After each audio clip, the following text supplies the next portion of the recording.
El Señor esté con ustedes. Lectura del Santo Evangelio según San Marcos.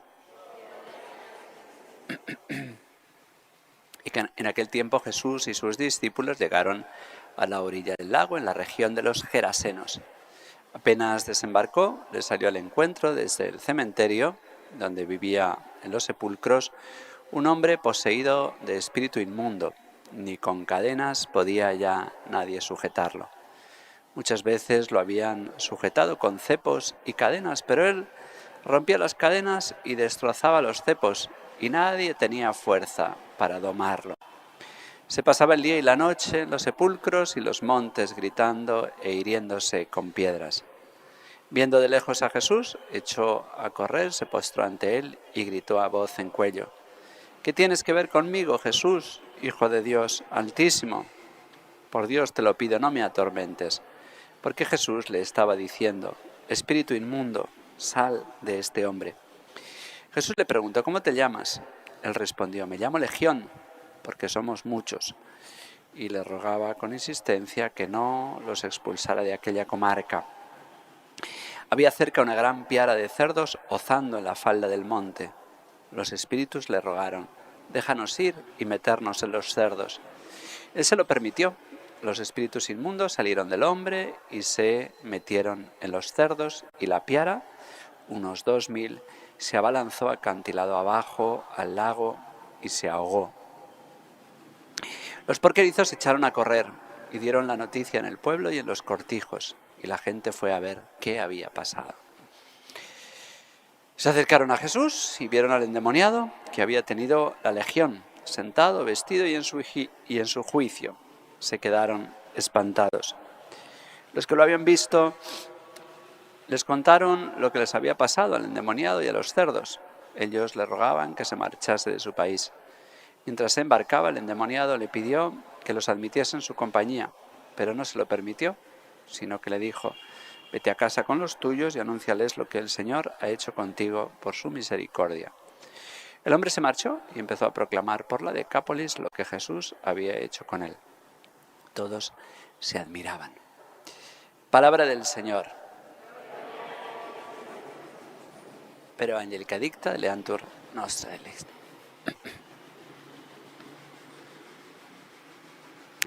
Extrañísimo es este pasaje de un exorcismo que hace el Señor, pero muy distinto al que vimos, por ejemplo, ayer en la sinagoga de Cafarnaúm, entre los suyos, entre judíos. Hoy Jesús hace un exorcismo extrañísimo en tierra pagana, en la Decápolis. No sabemos muy bien dónde está esta Gerasa o Gadara, pero no es tan importante, aunque nos resulte curioso, pero está ya en la Transjordania, es decir, en la orilla del lago que da al otro lado del Jordán, entre paganos. Jesús, su plan, el plan del Padre, no es que evangelice y que actúe entre paganos, sino entre judíos. Llegará el tiempo de la Iglesia de expandir el Evangelio también entre paganos, como ahora nos está empezando a tocar a nosotros. Nosotros hemos sido criados en una sociedad de cristiandad, pero ya empezamos a evangelizar a personas paganas, o peor que paganas, apóstatas, bautizados que han abandonado la fe. Y este tipo de incursiones escasas que hace el Señor, pues nos da mucha luz. Pero yo quiero hablar, hemos comentado muchas veces este Evangelio, las curiosidades, las diferencias que hay entre la manera que tiene San Marcos de contarlo, San Lucas y San Mateo. Pero hoy yo quiero reflexionar porque el Señor hace un favor a esta comunidad pagana de personas que están negociando con un animal que hoy, pues para nosotros es una delicia, el chancho, del cual todo se puede comer, pero en aquel tiempo pues la crianza de los chanchos estaba mal vista, si no prohibida. La Biblia no prohíbe criar chanchos, pero está mal visto, y desde luego los rabinos de la época lo prohibían, aunque también muchos se saltaban la norma, pero lo cierto es que el chancho se considera, el cerdo, un animal maldito que no se puede comer.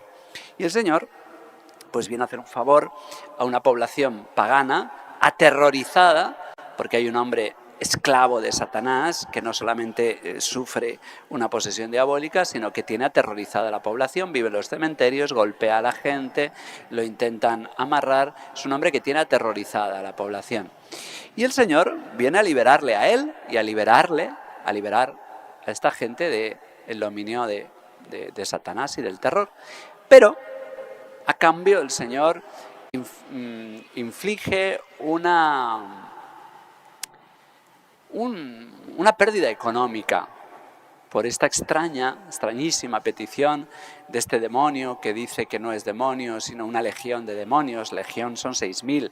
Está exagerando, es muy posible porque el demonio es mentiroso, pero él en su astucia y en su bravuconada dice que no es, que su nombre, en los exorcismos es muy importante recibir el nombre, porque es un nombre es un modo de poseerlo, pues dice que su nombre es Legión, o exageradamente, o realmente este hombre estaba tan infectado, tan poseído que podía tener 6.000 demonios. Lo cierto es que por lo menos 2.000 debían ser, porque 2.000 eran los cerdos que se botan acantilado abajo. Es muy extraña esta petición del demonio, que le dice, bueno, pues ya que hay muchas cosas. Es que es interesantísimo este pasaje, porque el demonio le dice al Señor la misma frase que el Señor le dice a la Virgen en las bodas de Caná. ¿Qué a ti y a mí? ¿Qué tiene que ver esto conmigo? Es una expresión muy difícil de explicar. En las bodas de Caná parece que significa un rechazo total a la Virgen María. No ha llegado mi hora. ¿Y qué tiene que ver con nosotros este problema? Sin embargo, el modo que tuvo el Señor de decirlo, el rostro y la sonrisa con la que miraría a su madre, algo tenía que indicar para que la Virgen no entendiera que esto era un rechazo, sino que estuviera segura de que el Señor iba a hacer un milagro. Pero cierto es que la frase es la misma, la que le dice el Señor a la Virgen, de la que le dicen los demonios a Jesús. ¿Qué tienes que ver con nosotros? ¿Qué a ti y a mí? ¿Qué tienes que ver con nosotros? Y le dice algo parecido también. Jesús le dice a la Virgen, no ha llegado mi hora, y le dicen los demonios a Jesús, ¿por qué vienes antes de tiempo? Esto no lo dice San Marcos, pero sí lo dicen San Lucas y San Mateo. ¿Por qué vienes antes de tiempo? Algo parecido también pasa con la cananea. Todavía no ha llegado el momento de predicar y de liberar a los paganos, y sin embargo la cananea adelanta la hora. Como la Virgen en Caná, la cananea. Ojo, no confundir Caná, que es una ciudad, con Canaán, que es toda una región. La confunde mucha gente y da un poco de vergüenza. Caná, con tilde la A, y Canaán, es toda una región de los cananeos, y otra cosa es las bodas de Caná. Bueno, pues la cananea, que es de Canaán, se parece a la Virgen en Caná, porque adelanta la hora, Señor. No había llegado el momento de alimentar a los paganos, y por la fe de esta mujer le dice que grande es tu fe, sea como tú pides. Bueno, pues es como que aquí el Señor también adelanta su hora, y el demonio se queja. Antes de tiempo vienes a atacarnos, porque no ha llegado el momento, porque no era el plazo, pero por alguna razón el Señor se apiada de esta población y la libera. Pero a lo que quiero llegar hoy, porque se pueden reflexionar muchas cosas y el Evangelio es muy rico y cada vez sugiere cosas nuevas, es que el Señor, aunque libera a esta población, le hace un daño económico, porque estos chanchos, 2.000 cerdos, es una buena cantidad de dinero, que debían pertenecer a muchas personas, no eran de una única persona, pero aún así, oye, quien tiene un cerdo, pues es una cantidad de dinero y de comida, pues todo ese acantilado abajo se ahogan. El drama de este Evangelio, es muy triste ver cómo esta gente, en lugar de ser agradecida con el Señor, le piden que por favor se marche del país, porque no han priorizado el bienestar espiritual que les trae la liberación. Este hombre ya no va a tener aterrorizada a la población, y aunque sea por caridad hacia él, ven que este hombre ya está bien, sano, contento, dispuesto a seguir al Señor. Este pueblo no agradece al Señor su obra liberadora, no prioriza el bien espiritual sobre el bien material, y le piden que se vaya, como temiendo que el Señor les vaya a traer más problemas económicos. A mí me surge una pregunta. ¿El Señor es amigo del bienestar material o es enemigo? ¿Al Señor le gusta que nos vaya bien económicamente o es un aguafiestas que viene a a pedirnos que nos vaya todo mal y que no seamos ricos. El Señor alaba a la pobreza. Más que a la pobreza, a los pobres de espíritu. El Señor quiere, en realidad, que los únicos pobres que haya en el mundo sean los que quieren serlo, los que lo eligen voluntariamente. El Señor no quiere que haya pobres que obligatoriamente lo sean. Y si hay pobreza en el mundo es culpa del pecado nuestro. Porque en el mundo, pese a lo que digan Malthus y todos estos, hay alimento para todo el mundo y para todos los que asesinamos, para los 70 millones de abortos que cometemos cada año, hay, porque la riqueza se crea. Y si quisiéramos, podríamos acabar con el hambre y podríamos alimentar a todos los que asesinamos, y en el mundo cabemos todos. Es mentira que no quepamos.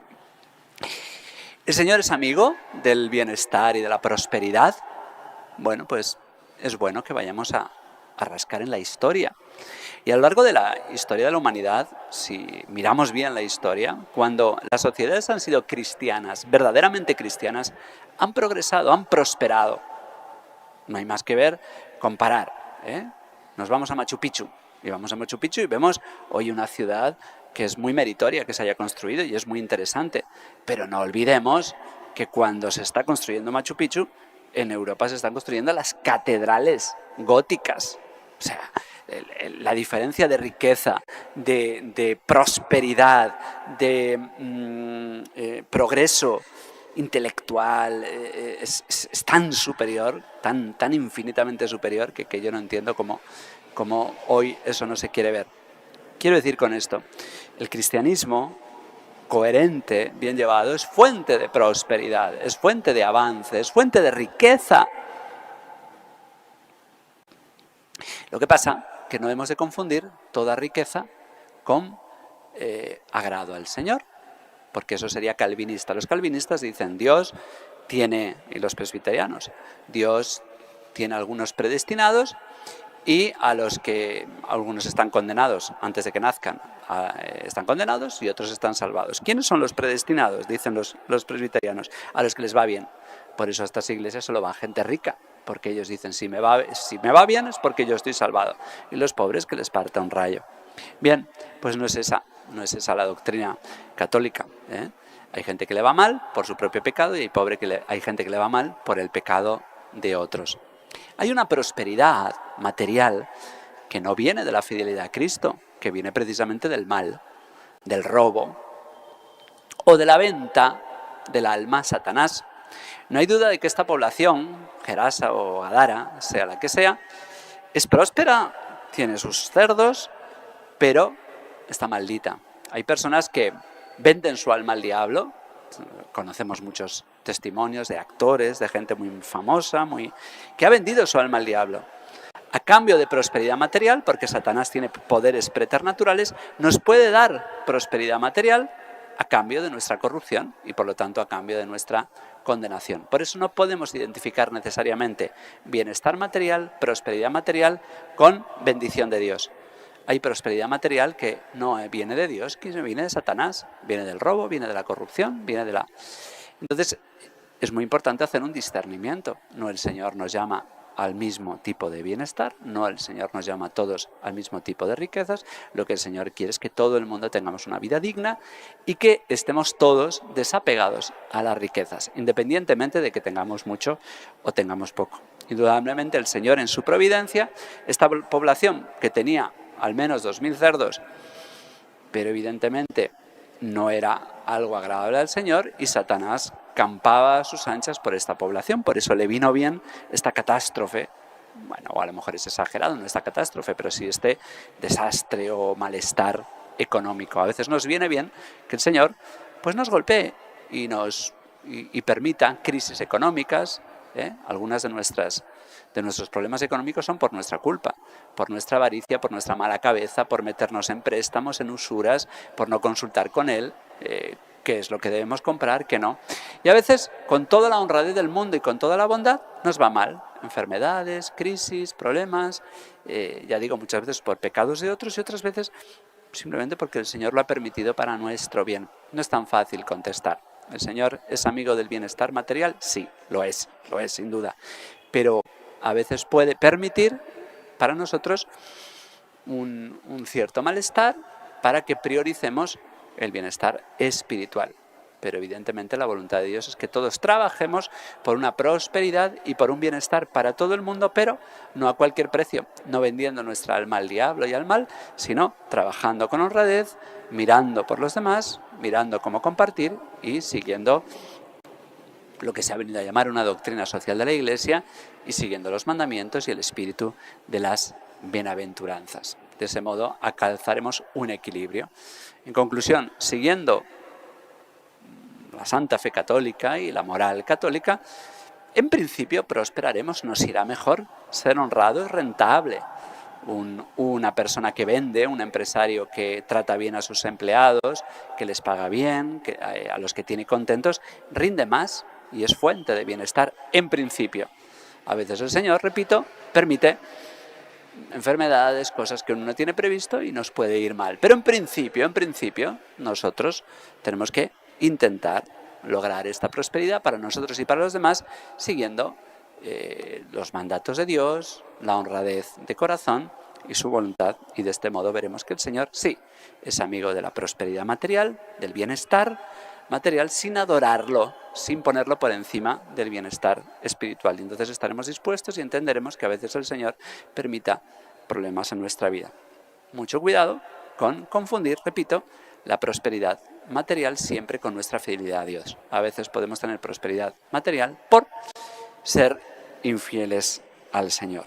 Pues pidámosle al Señor este difícil equilibrio y discernimiento para poder buscar el bienestar material para nosotros y a los demás, subordinados siempre al bienestar espiritual.